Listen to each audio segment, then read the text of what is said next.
고린도전서 9장 16절로 19절의 말씀을 가지고 내가 꼭 해야 할 일이라는 제목으로 이 시간 하나님의 은혜를 나누고자 합니다. 작년 12월 20일 고양시에서 음주운전을 하다가 택시와 접촉사고를 낸 뒤에 60대 택시기사에게 합의금을 준다면서 자신이 살고 있는 집으로 데려가 살해를 하고, 그리고 그 시신을 옷장에 유기했던 일이 있었습니다. 게다가 8월 초에는 집주인이자 동거녀였던 50대 여성을 살해하고 파주에 있는 그 공릉청변에 유기한 그 피해자 이기영의 범행이 지금 세간의 화제가 되고 있습니다.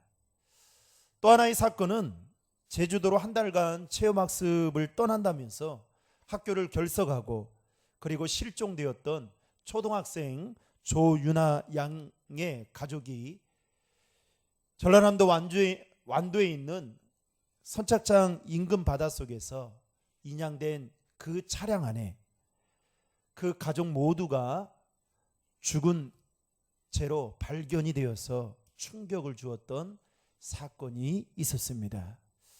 저는 이 두 사건을 생각해 보면서 오늘날 우리가 살고 있는 이 시대에, 그리고 우리 사회의 풍조가 어쩌면 하나님의 형상대로 지음받은 그 인간이 생명의 고귀함을 경시하고 있지는 않는가라는 생각 때문에 참 마음이 씁쓸했습니다.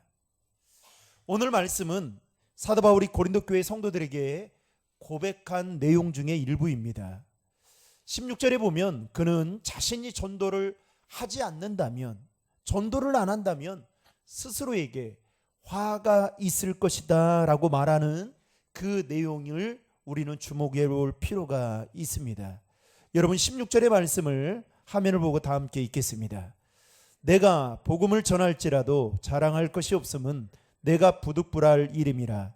만일 내가 복음을 전하지 아니하면 내게 화가 있을 것임이라. 16절에 나오는 이 부득불할 일에 대해서 NIV 영어 성경에는 이렇게 표현하고 있습니다.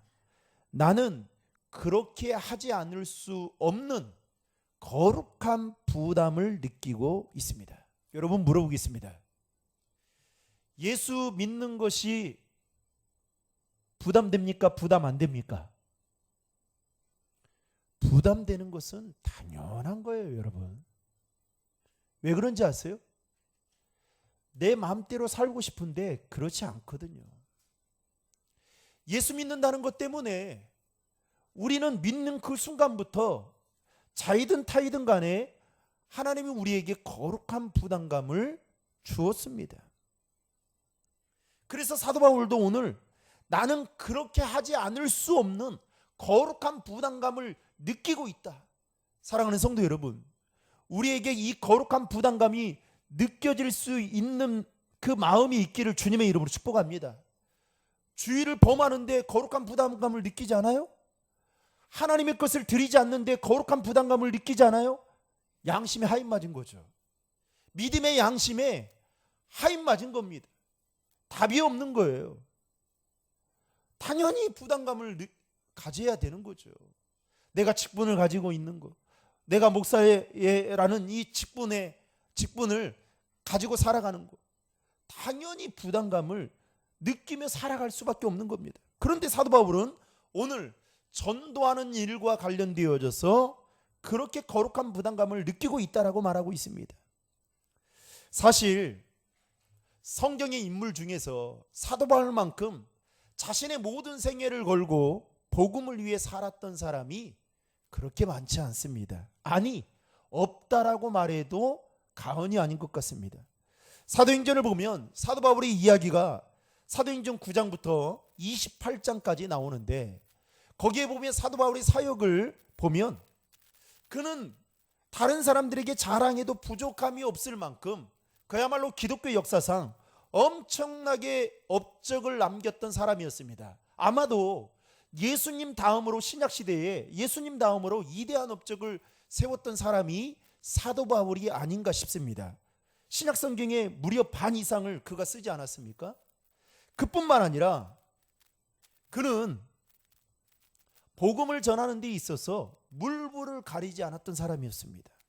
그런데 오늘 본문 16절에 보면 뭐라고 말하냐면 내가 복음을 전할지라도 뭐가 없다라고 말해요? 자랑할 것이 없다라고 말하는 이 자체가 저는 말씀을 읽으면서 도무지 이해가 되지 않았습니다. 여러분, 오늘날 사람들은 다 자기 자랑하며 살잖아요. 자랑할 거가 뭐가 있는가? 그렇게 하며 살지 않습니까?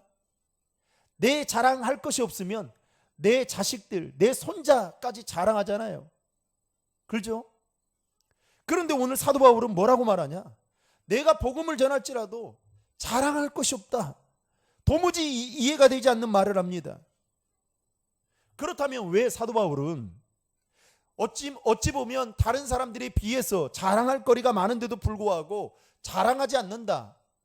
다른 성경에는 자랑을 포기해버렸다라고 표현하고 있는데 왜 그랬을까요? 17절 말씀에 보면 그는 자의, 즉 자원하는 즐거운 마음으로 전도하고 있지만 때로는 그 마음이 자신의 마음속에 동반되지 않는다고 할지라도 전도야말로 하나님이 자신에게 포기할 수 없는, 즉 자신에게 준 사명이다라는 것을 사도 바울은 알고 있었습니다. 그래서 그는 스스로 그 사명을 감당하기 위해서 19절에 보면 종이 되었다라고 말하고 있습니다. 19절의 말씀 다 함께 읽겠습니다.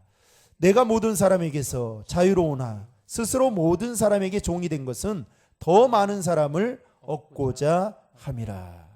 여러분, 사도 바울이 종의 의미를 몰라서 종이 된 것일까요? 그냥 어떠한 의미는 모른다 치더라도 여러분, 우리 인생의 주인이 되고 싶습니까? 종이 되고 싶습니까? 이렇게 물어보면 다 주인 되고 싶어 하죠.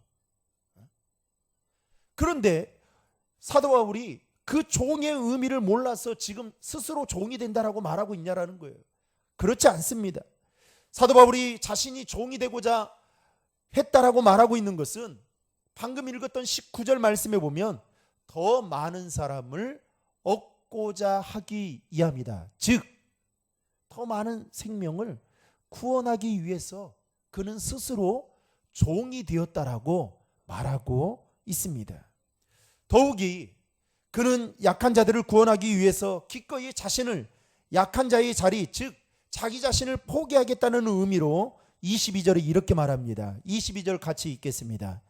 약한 자들에게 내가 약한 자와 같이 된 것은 약한 자들을 얻고자 하며 내가 여러 사람에게 여러 모습이 된 것은 아무쪼록 몇 사람이라도 구원하고자 함이니. 사도 바울도 사람을 가리고 싶고 그리고 자기가 좋아하는 사람하고 다니고 싶은데도 불구하고 그는 약한 자들처럼 때로는 그들과 함께하고 또 사람들의 여러 가지 모습의 방법대로 그가 그렇게 된 것은 결국 무엇이었습니까? 몇 사람이라도 구원하기 위해서였다라고 말하고 있습니다. 이처럼 사도 바울은 그 한 영혼을 구원하기 위해서 자신의 목숨을 아낌없이 드렸던 진정한 하나님의 사람이었습니다.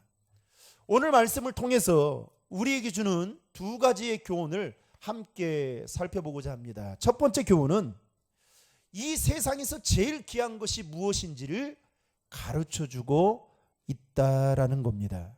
여러분, 우리가 살아가는 데 있어서 참으로 필요한 것들이 참 많습니다. 돈, 명예, 지위, 건강, 이런 것들이 우리가 평생을 살아가는 데 있어서 필요한 것들이기도 하죠.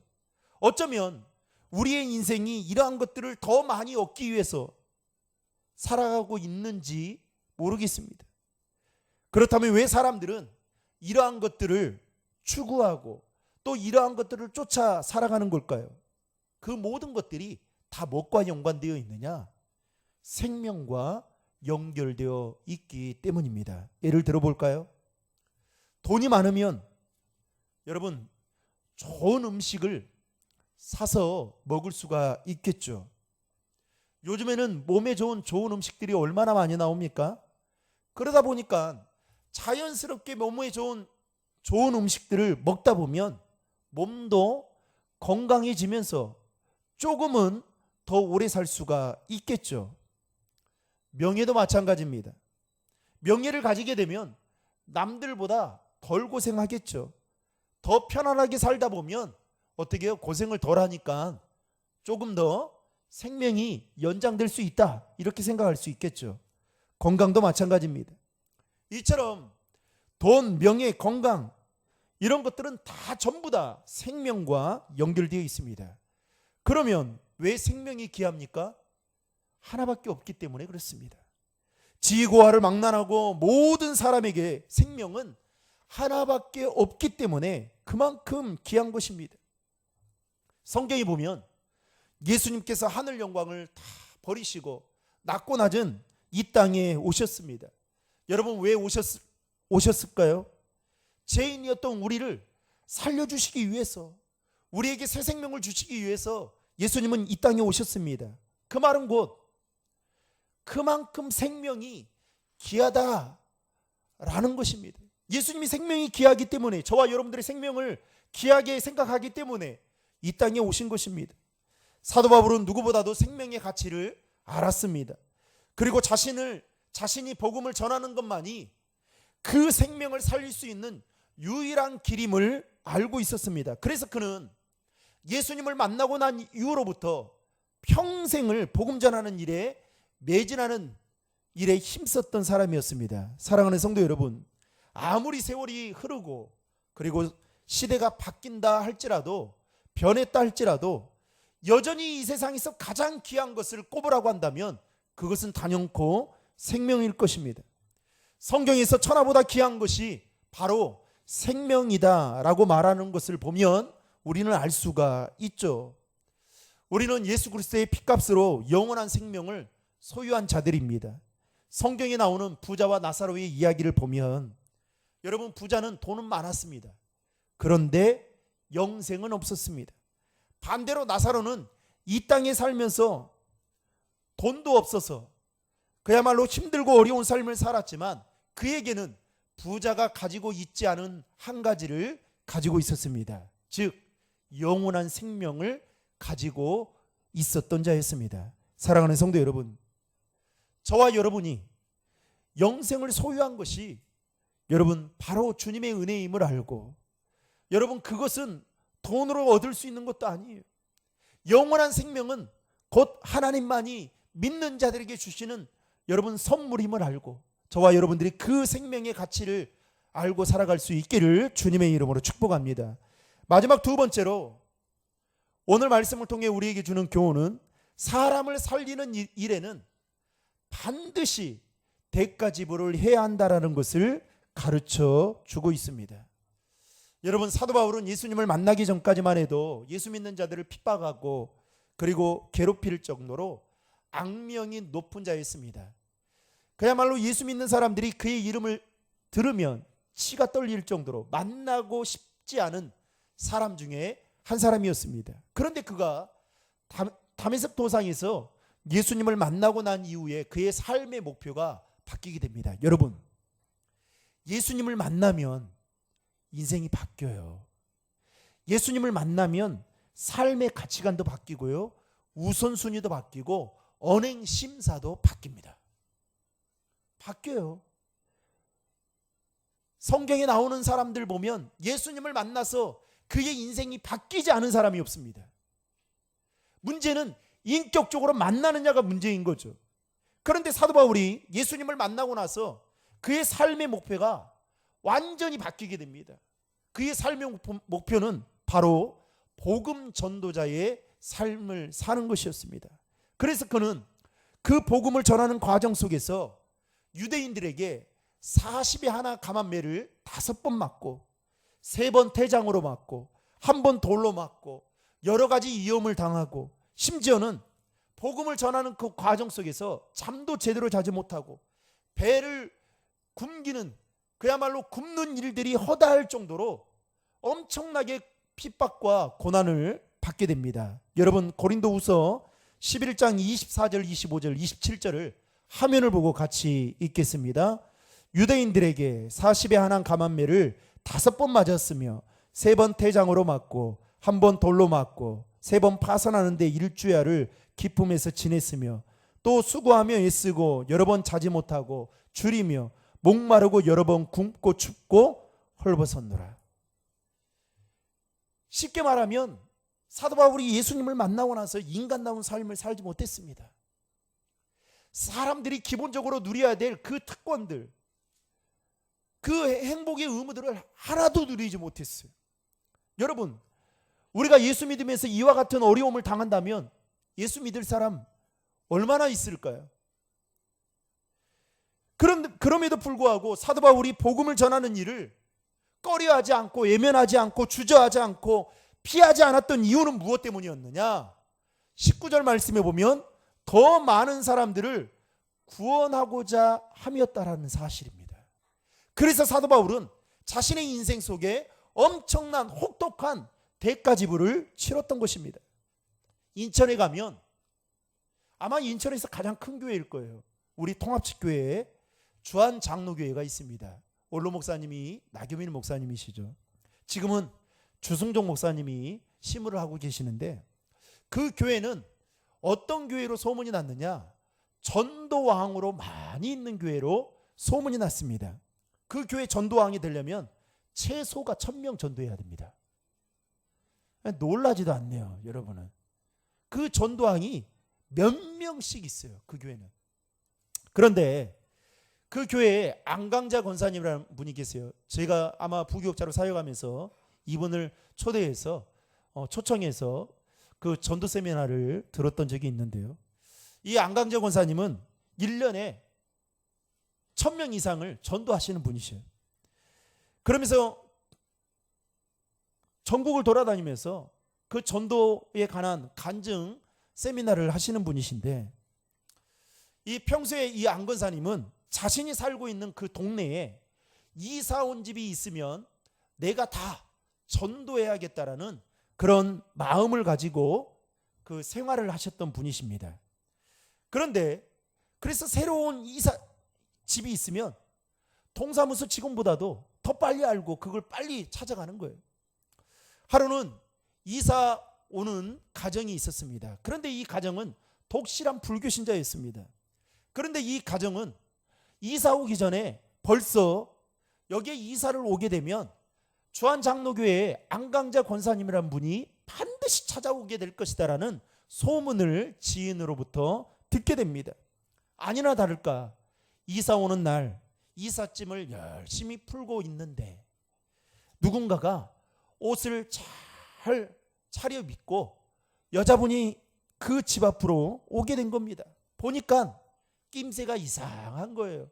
보니까 자신이 소문으로 들었던 안강자 권사님이 오게 된 것입니다.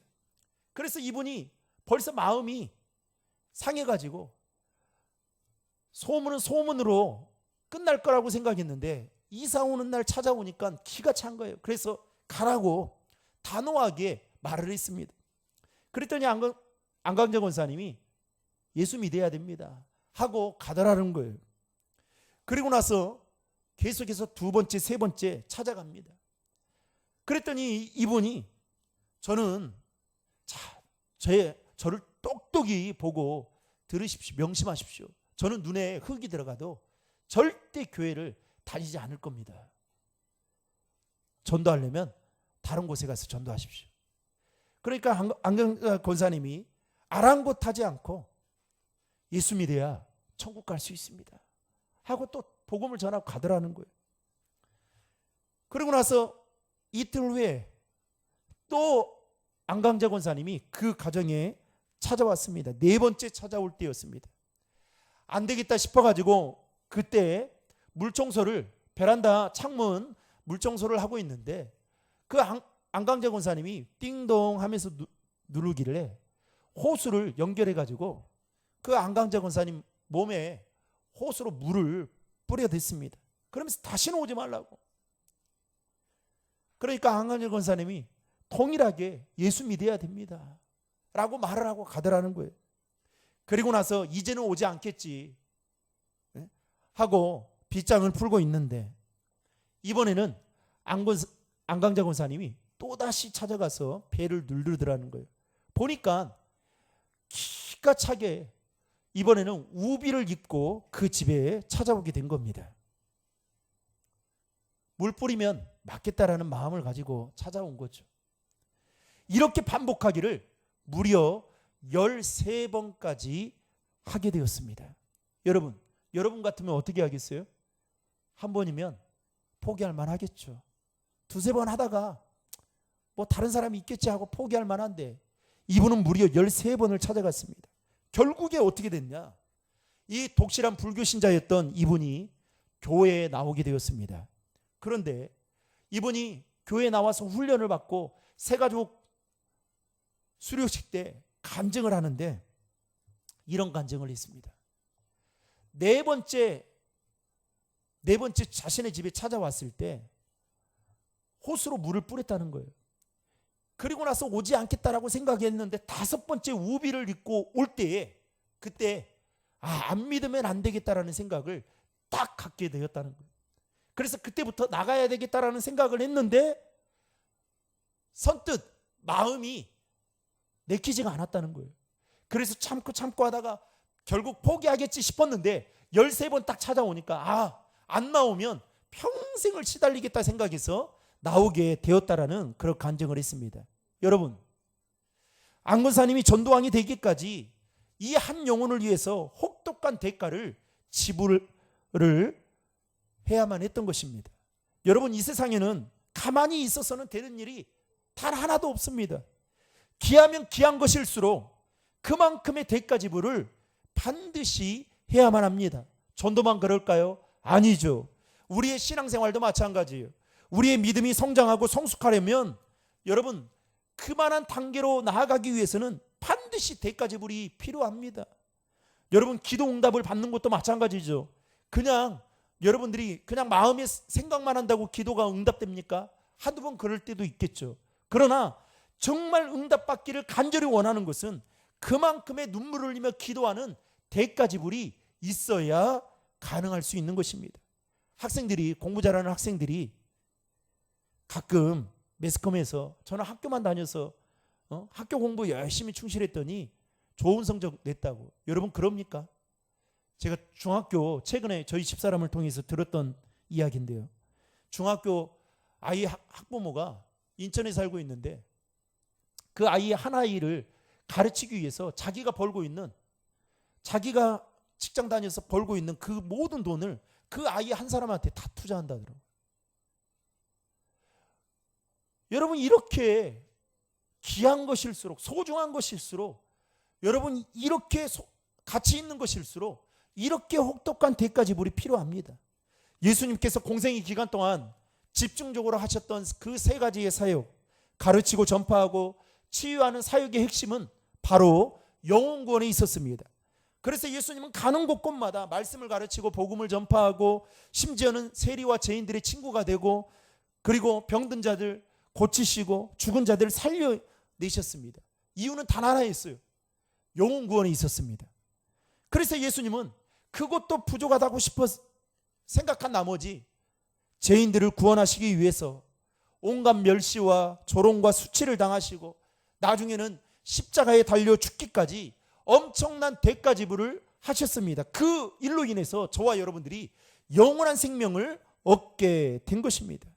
여러분, 영혼을 구원하는 일은 가만히 있는다고 되는 게 아니에요. 생각만 한다고 되는 것이 아닙니다.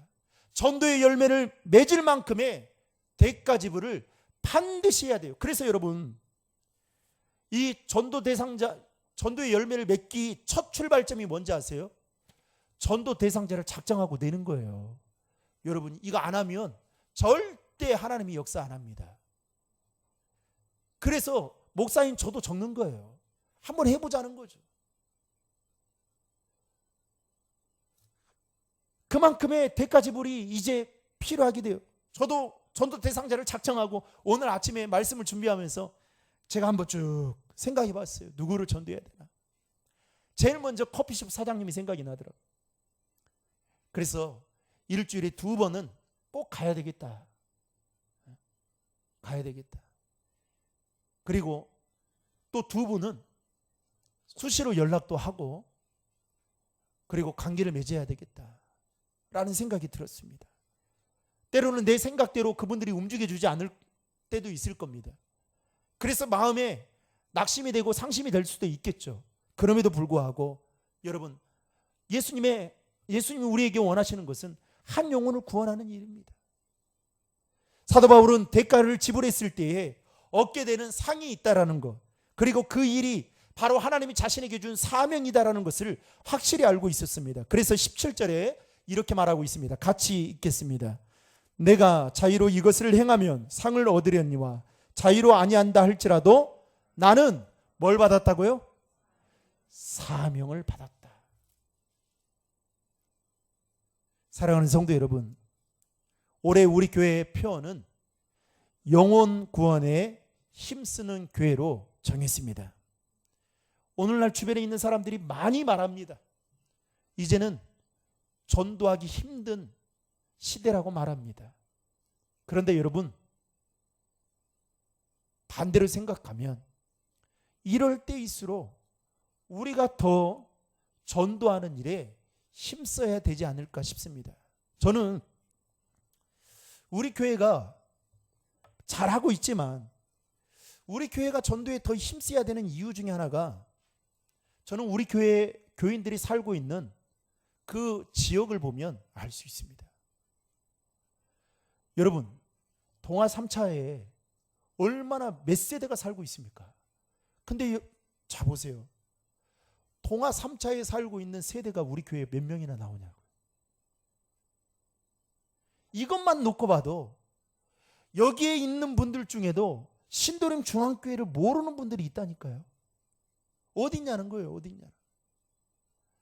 그동안 우리가 하나님이 그냥 베풀어 주신 은혜 때문에 여기까지 잘 왔다면, 이제는 여러분, 우리가 노력해서 성락교회 교인들이 우리 대신해서 전도해 주는 게 아니에요. 거기로 가면 여러분 다 멸망할 수밖에 없습니다. 그런데 보세요. 성락교회는 그렇게 이단인데도 불구하고 어마어마한 교회를 가지고 있잖아요. 어떻게 해서 우리가 정말 진정한 예수 그리스도를 믿는 교회인데 가짜가 판을 치고 가짜가 우리 주변에서 그렇게 행세하고 있는데, 진짜 예수를 믿는 우리 교회는 그렇게 생각한다면 여러분, 우리 교회가 해야 될 일들이 저는 참 많다라고 생각합니다. 사랑하는 성도 여러분, 입을 열어 복음을 전하면 때로는 그 일 때문에 여러분들 마음이 상할 때도 있고 또 상심할 때도 있겠지만, 여러분 대가지불을 통해서 하나님은 반드시 전도의 열매를 우리에게 허락해 주신다는 사실을 기억하시고, 올해 우리 교회의 표현에 맞춰 모든 성도들이 한 영혼, 여러분 다 필요 없어요. 한 사람 내가 오늘 이번에 전도해야 되겠다, 이렇게 마음을 품고 여러분 주님 앞으로 인도하는 일에 대가지불을 해야 돼요. 열심히 눈물을 흘려야 되고 열심히 지갑을 풀어서 그분들을 섬겨야 되고요. 그렇게 되면 하나님께서 우리에게, 우리 교회에 좋은 전도의 열매를 맺어주실 것을 믿습니다. 올 한 해 그 은혜가 있기를 주님의 이름으로 축복합니다.